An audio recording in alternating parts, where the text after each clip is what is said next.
You're listening to 88.7 WLUW Chicago Sound Alliance, broadcasting from the campus of Loyola University. It's live from the Heartland, featuring Katy, Hogan, and Thom Clark. On today's show, we delve deeply into one of Chicago's cultural hallmarks, gospel music, and Mahalia Jackson. Our guests are Bob Marovich, host of Gospel Memories, Jackie Taylor, Black Ensemble Theater founder and CEO, also playwright and director of Mahalia with Robin DaSilva, the actor who plays Mahalia. Thank you for listening and enjoy the show.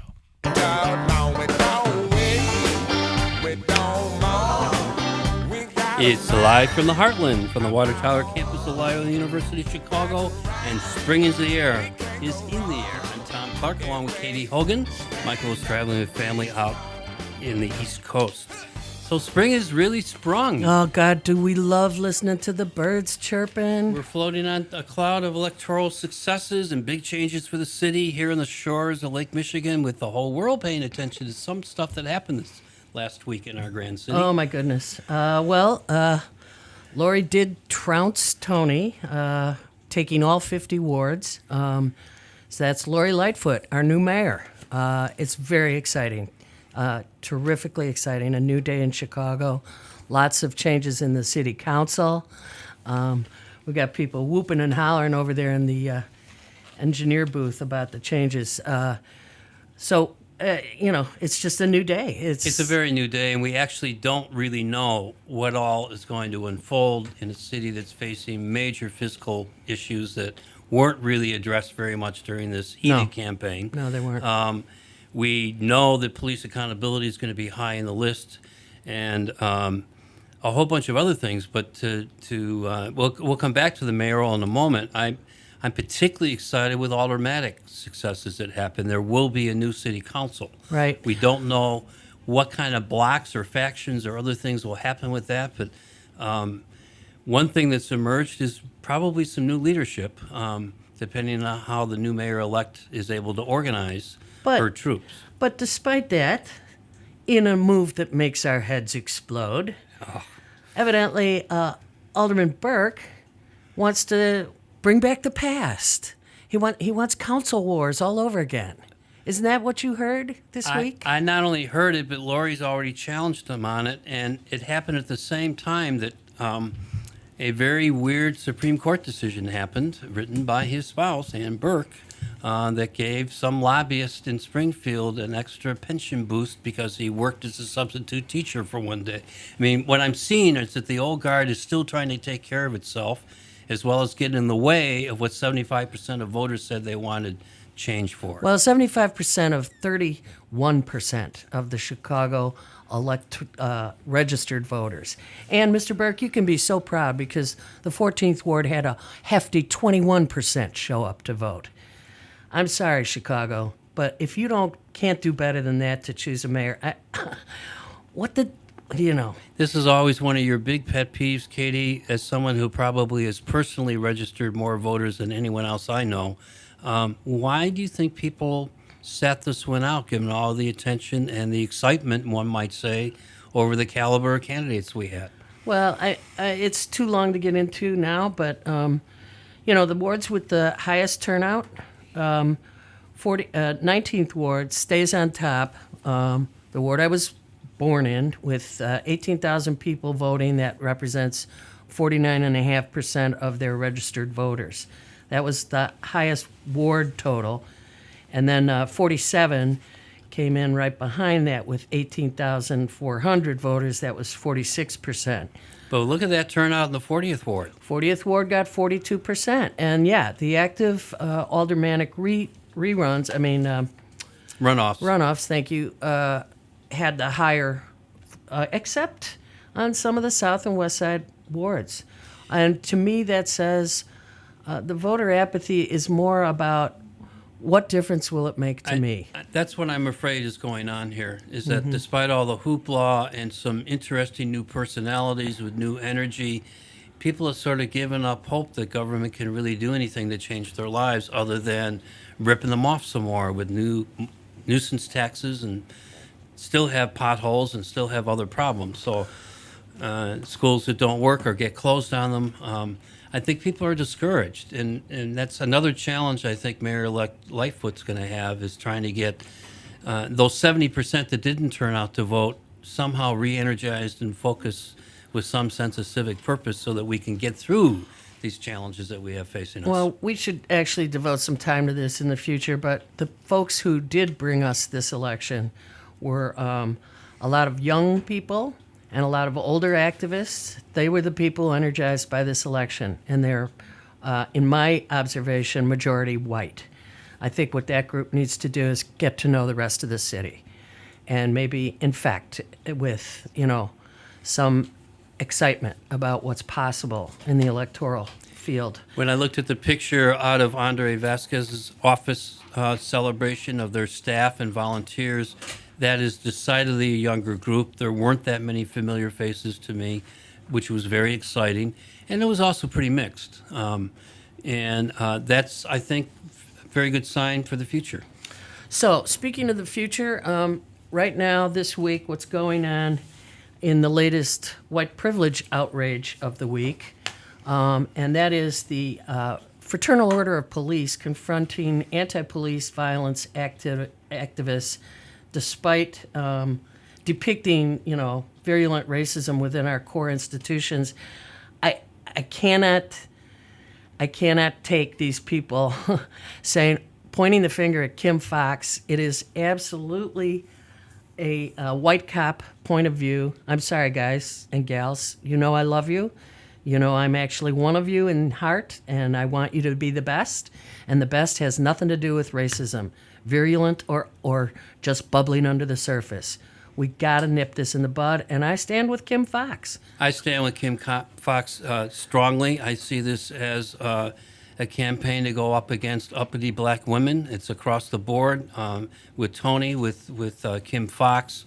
There's a real effort to undermine their political standing and their standing in the community, I think. And it is classic Trump tactic of engendering fear and distrust and ginning up people's emotions instead of trying to figure out common ground that we might start working on. Yeah, that's the FOP, the people who endorsed the current president. Who I do not believe is representing the police force in the city very well at all. Thank you.